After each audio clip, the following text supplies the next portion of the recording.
asalaamaaleykum wa rahmatullahi taala wa barakaatuhu ñoo ngi nii àdduna sépp spécialement képp koo xam doomi sénégalais nga live bi boo gisee ma dagg ko dama ko def en direct mais tey réseau bi neexul wifi bi neexul moo tax ma def enregistrement bi après moo envoyé kon tey ñoo ngi def suñu live en direct sur Facebook di sant ñëpp di gërëm ñëpp di ñaan vidéo bi ni ko ñëpp partagé comme ni ma ko waxee léegi rek Ndiaye Médical mooy page Facebook bi comme Facebook bi fees na dañoo tijji beneen page boo xam ne Ndiaye Médical YouTube bi tamit Ndiaye Médical ngay tàpp bu ko defee da nga ko gis. kon ñoo ngi sant suñu sëriñ bu tedd ba sëriñ Saliou Mbacké bu baax a baax di ko ñaanal suñu borom yokk ay leeram taasu si barkeem di sant sëñ Mountakha Bassirou la xalif général des Mourides di ko ñaan su moom yàggal ko fi lool lépp lu mu bëgg si liggéey sëriñ Touba bi rek mu yeggale ko jàmm na ma ko daan waxee rek danañ màggal ak duñ màggal sëriñ bu confirmé nañu na màggal moom incha allahu rabbi dañ koy def bisu sëñ Touba bii dana xam ne daf na fu fi ñaar dendee kii di ko fonk kii di ko bañ a fonk nee na ka koy fokk di ñàkk di gis li muy téemee koo du fonk ba faw kooku mooy màggal Seexul Xadiim waaye nañ sagal sëriñ bi ba mesure barrières yi muy masque yeeg yëpp ñu respecté ko alcool gel beeg na mel ne tufe nam naan mel ci màggal waaw ak boisson yi ndax bu dul dara sagu sëriñ bi la ndax dama daan dégg sëriñ Saliou Mbacké daan wax ay naxe de nit bu ñëwee di la nax benn nax nee na nax bu njëkk bi nangu ko ndax boo ko nangul mën naa dem indi ba yeneen nax yu mag yoo xam ne nii mën naa am sa doo ko àttan kon sëriñ bi xam na lépp day sëriñ Touba kon li muy jëf leen teg nguur àdduna gi xam na ko bu baax a baax kon sëriñ bi lim ñuy digal nañ ci gën a sax lim ñuy tere ñu gën koo bàyyi incha allah rabbi di sant waa Touba sa kanam bu baax a baax a baax a baax ci liggéey bu sell bi ñuy def ku ne xam ne inondation bi bu fekkoon Touba si kanam jóg dana yéeme lool kon nag loolu ñu ngi si sant Touba si kanam bu baax a baax a baax a baax di ñaan murid yépp di gën see jàpp te xam ne mooy suñu sag mooy sagu sëriñ di sant sëñ Bassirou Mbacké Abdou Khadre bu baax di ko ñaanal suñu borom yàggal ko fi loolu moom it te wér ndax moom it sagu sëñ Touba la ndax sëñ Bassirou ku ne xam na ne discours am yii ku ko dégg nga xam ne kii sëñ Touba rek la yaakaar ku ko dégg xam ne mbiram liggéey sëñ Touba bi amu ci parparloo amu ci leen kon sëñ Bassirou Abdou Khadre ñu koy sant di ko gërëm xam-xam bi mate na ko fit bi ci liggéey sëñ Touba mate na ko loolu tug na ne du teew ñu matal loolu mu ñëpp tegal ñu seen bopp seen bët kon sëñ Bassirou Mbacké Abdou Khadre ñu ngi koy ñaan mu yàgg fi lool te wér kon tey nañ xam ne tey jii la màggal gane Serigne Touba si saayet sa Mbacké Bawol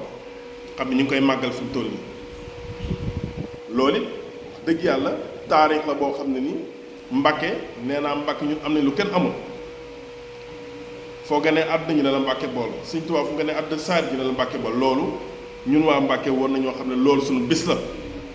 te Serigne Saliou Mbacké ay jamono bañ ko waxee daf ne ne loolu moom lu ñu ci defee moom it mu ngi ci biir. te ku ne xam ne sëriñ bi loo xam ne nii neexul sëñ Touba sëriñ Saliou Mbacké da ci teel a dégager ay responsabilité bi kon lii lu neex sëriñ bi la màggal gi incha allah danañ ko dem ba di ko dégg fu ne te ñun doomi Mbacké loolu ñoo ko fa mën a yeggale ñu jóge dem ci màggal bu daaru Xuddoos moom lañ daan wax sa màggal gu mag yi waaye loolu mooy 1920 bi sëñ bi làqoo si saayet ñu indi ko Touba loolu la ñuy màggal loolu nag sëriñ bi moom man naam bisu mbégte la ci moom waaye ñun taalibe yi ak mag ña ko fekkoon boobu bisu naqar la woon comme na ko sëriñ Saliou Mbacké daan waxee rek màggal sëriñ Saliou sax doo ko dégg ne sëñ moom bisu naqar daaw ko màggal waaye nag bisu siyaar la bisu siyaar la bisu jàng alxuraan bisu jàng xasida ñaanal sëñ Modou Moustapha baax sëñ Modou Moustapha li mu def ci yoonu murit ñëpp teg nañ seen bët waaw ñëpp teg nañ seen bët raay beeg defaraat murit gi ba lépp tege ci yoon kon nag sëñ Modou Moustapha bu nekkutoon moom tey jii lu bëri dana yéeme kon ñoo ngi sant sëriñ Modou Moustapha Mbacké bu baax a baax di taawu Cheikhul Khadim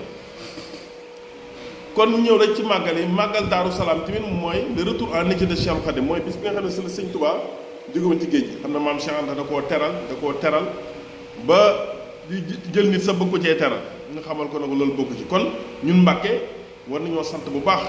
ndax maam Cheikh Anta fa la tëdd sëriñ bu soobee fa la tëdd Maam Mor Jaara magi mag borom sàmm fa la tëdd kon Mbàkke wax dëgg yàlla c'est le patrimoine du mouridisme waaye nag la ma doon wax ci Touba rek Touba moom day dëkk boo xam ne nii bi ko suñu borom yëkkatee kilifa gu ne bëggu xut bu samaan bu ne bëggu waaye Touba si bopp moo bëgg sëñ Touba moo taxit sëñ Touba ne yamalu ko benn dëkk moo gàdd naar yi mu yamale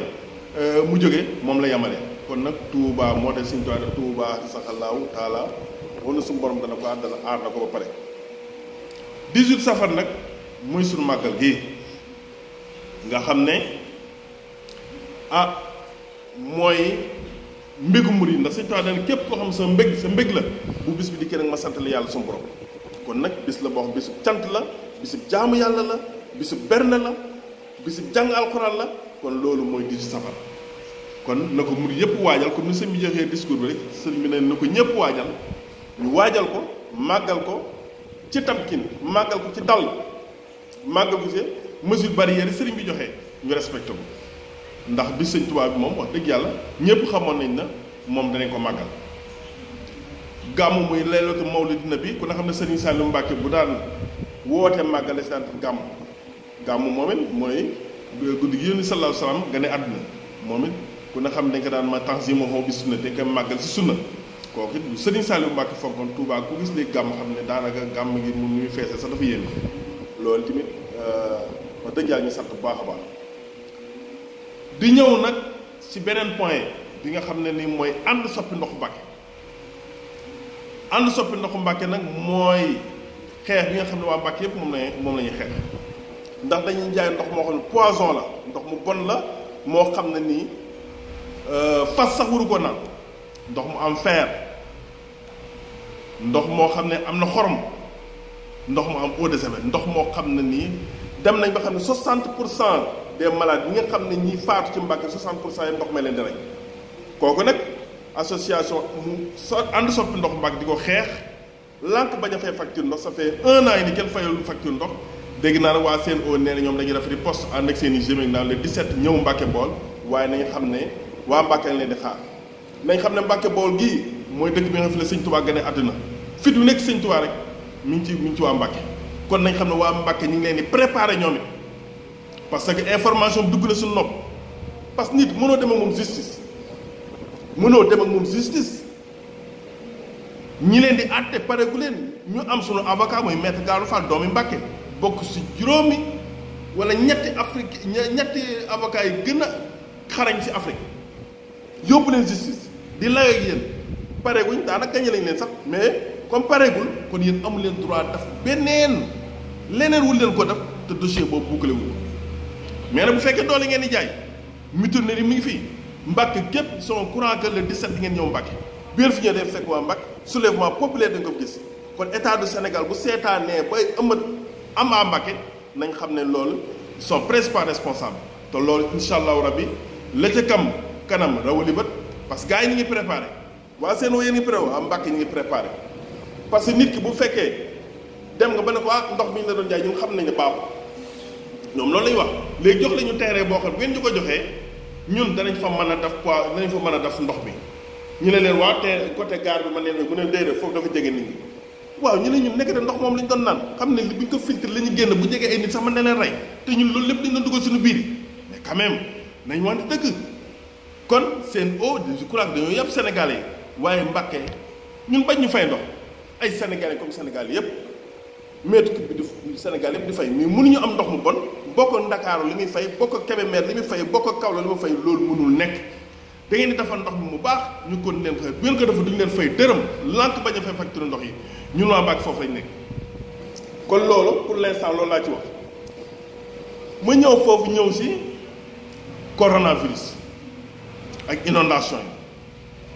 yi loolu man je crois gouverner c'est prévoir gouverner c'est prévoir parce que ku ne xam na ne coronavirus toog say bureau toog say climatiseur say poche fees sa biir fees nga ne non àddina bi nañ ko pause nañ créé coronavirus nangam lu ñu créé la lu ñu xam nañ pause àddina bi waaw bon yéen yàlla sunu borom dogal li muy dogal dañ naan ñaan ko nangu sunu borom day xool li gën si yow mu def ko sunu borom xam ne lii moo gën si ñun ni mu ci gën a mooy changement climatique bi ñun ñoo ko provoqué parce que bu fekkee da ngaa arrêté bateau yi di daan créer pollution arrêté avion yi te yooyu yëpp calculé wu na après pollution bi day dégagé wu te bu dégagé wu loolu beneen problème lay indi loolu lépp calculé ko kooku ça c'est des problèmes loolu beneen problème la kon loolu moo indi tey jii ndox mi wàcc à flot te pareegul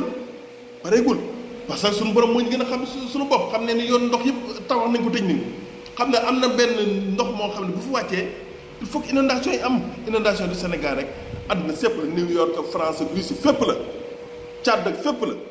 parce que pollution moo dégagé wu ndox mu wàcc directement si te loolu lépp ay calcul la yoo xam ne nii bàyyi ñu ne d'accord science d'accord am na loo xam ne mën na si mais am na si loo xam mbir suñu borom la booy calculer te yàlla tax suñu borom mën na mais am na wax boo koy def ngir politique lii rek moo la ciy fekk inondation mel nii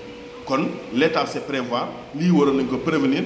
Touba sa kanam nag wax dëgg yàlla foofu marqué nañ ko point bu rëy parce que assainissement bi nga def doon Touba mooy gën a garaaw kon loolu mu nekk lu doy waar loo xam ne nii doomu aadama yi ñoo créé seen bopp bu ñu jógee fa ñëw di la âge de retraite à 60 ans kooku nag sama jinne yi nekk ministère de la santé am na ñu ma coow d'ailleurs médecin chef district bi nekkoon Mbacké muy madame Mbacké déjà juillet bi dem na retraite remplacement am lay xaar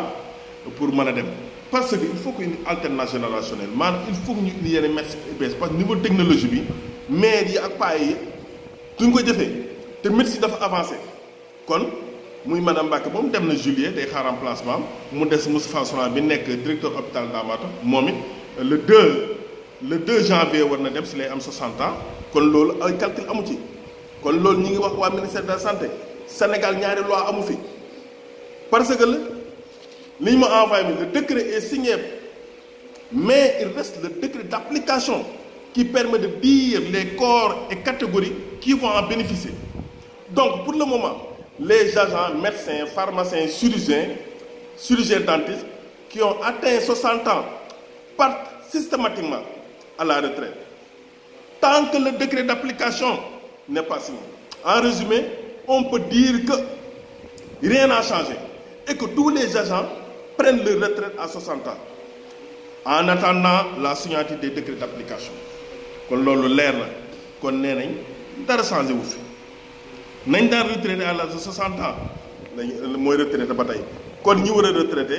bu seen 60 ans jotee nañ dem kon Moustapha Sourang directeur de l'hôpital Ndamatou le 2 janvier lay am 60 ans moo nekk ci papier am kon 2 janvier nañu abal keneen ñëw tey ministère de la santé moom si boppam bu mu tànn ko fay nekk nañ ñu tànn koo xam ne dana mën a yor hôpital bi gérer ko normal ñu ko mën a gérer bëri na am na médecins yu bëri yu ko mën a gérer kon moom la ñu abal si jàmm ak salaam boo xoolee hôpital yu demee sax li ma ko doon wax c'est la fin de règne c'est la fin de film la woon rek bandi yi il faut que bandi yi dee c'est fini pour Moustapha Sourang avec seen équipe parce que tey yéen ñu may signaler na ma ay champ opératoire dañ koy jaay ci pharmacie dama doon sax mais dañ ma envoyé photo yeeg lépp malade bu war a dugg bloc opératoire ñu ne léegi 16000 lañ lay bindal nga dem jënd change vraiment jënd champ opératoire jënd ticket jënd lépp te li gën a grave mooy échographie abdominopelvienne xam ne 10 000 la woon 10 000 ñi ngay kaas pare guñ léegi 15 000 la photo yaa ngi nii sama téléphone 10 000 la woon 10 000 ñi ngay kaas pare guñ léegi 15 000 lañ ko def te ma rappelé leen échographie ki ñu ko njëkk a may mooy Omar Sarr bi nekkoon parti réew nekkoon président conseil régional bu Diourbel 2002 comme 2003 bi mu ñu ko mayee jamono district la Moustapha Sourang bi mu dikkee waxul na dañu koo may hôpital bi da ko doon fay comme 12 millions lañ ko jëndee boole ko malade bi dagg tikk 10 000 te yow léegi courant bi état du Sénégal moo koy fay médecin bi def écho bi état du Sénégal moo koy fay échographie dañ la ko may ba pare population bi di fay 10 000 te xaalis boobu kenn mënu fi def hôpital boo xam ne ni chaque jour échographie la da nga dugal presque 2 millions kon yooyu moom bala moo dem nañ ko audité Moustapha Sourang bala moo dem le 2 janvier nañ ko audité hôpital bi càmbar ko parce que duñ bàyyi tamit ñu lekk koppar yi personnel baa ngi noonu amuñu neppaat amuñu dara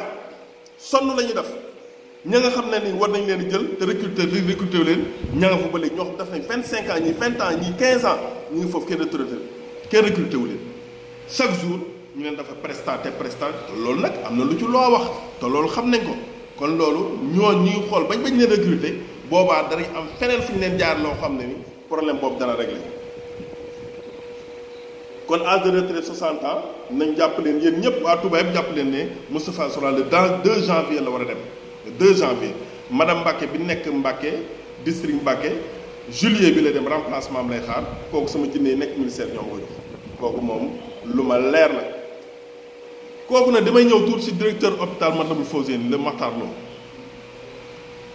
am na lu ma xam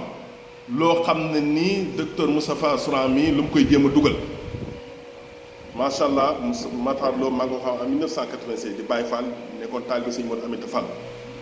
bi mu ñëw Fawzeyni wax dëgg yàlla ñi ma laaj ñëpp nee nañ ma liggéeykat la te effectivement man xam naa liggéeykat la mi ngi fay n'est pas personnel yooyu ñu dara hôpital baa ngi set wicc contrairement à l'hôpital Ndamatou maa ngi leen ñaan waa Touba ngeen dem ci ginnaaw bloc opératoire ba fa fossé nekk mais kenn mënu faa jaar ndax kat fossé ngay ball kenn tëju ko mais au lieu hôpital nga ñëw faju dem mais da ngay ñëw jëlee fa feebar parce que waa ji day waaj a dem fi mu toll lu mu mën a dajale ci koppar lay def këram gaa ngi noonu étage boo fa nekk hôpital moo ko tabax mais lan moo tee ñu def koy logement médecin yoo xam ne ay urgentistes lañ ñoo xam ne bu leen bloc opératoire soxlaa dañ ñëw léegi wala lan moo tee ñi yokk ko ci maternité bi yow kenn woowu la urgence fanaanatoo fa mais quand même loolu lépp c'est des choses yoo xam ne dañ ko war a régler hôpital Xelcom bii xam ne plus de 20 ans ngi ni yaay médecin chef bi dañ ko war a auditer bala ngaa dem lu fa dugg nga lekk ko sëriñ si da la seetaan kooku normalement sëriñ Cheikh Saliou loolu war na koo lijjanti parce que hôpital Xelcom mënoo nekk médecin chef nekk directeur hôpital Ndamatou lu ñëw nga lekk ko te kenn audité la bala ngaa dem 2 janvier loolu dañ ko audité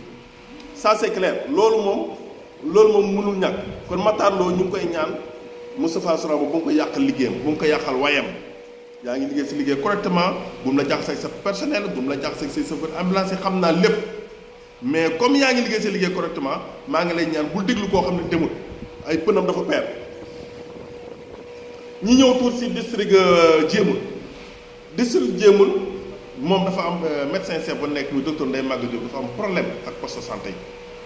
parce que dafa am 18 millions boo xam ne nii couverture CMU moo leen ko fay couverture maladie universelle 18 millions bu mu dikkee mun leen nee leen dama fay ci dama cee fay garab PNA dama cee nangam 5 millions moo ci des mu ne poste de santé yi kenn ku nekk di nga am 100 000 da nga am nangam waxoon naa leen ko day détourné xaalis bi léegi nag CMS yi comité de santé yi ñi ngi def ay réunion sëriñ bu ne ñu lay seeti parce que kii ñëwagu fi defagu fi sax 4 mois commencé lekk xaalis ay millions kooku dañ koy lijjanti loolu moom gars yi ñu ngi ci te incha allah xeex boobu nañ la jàpp parce que semaine prochaine danaa ñëwaat beneen live boo xam ne ni mooy gën a sax tàng bi kon ñoo ngi sant ñëpp di gërëm ñëpp te xam ne loolu lañ fi bëggoon a indi incha allah rabbi asalaamaaleykum wa rahmatullahi taala wa barakaatu jërë ngeen jëf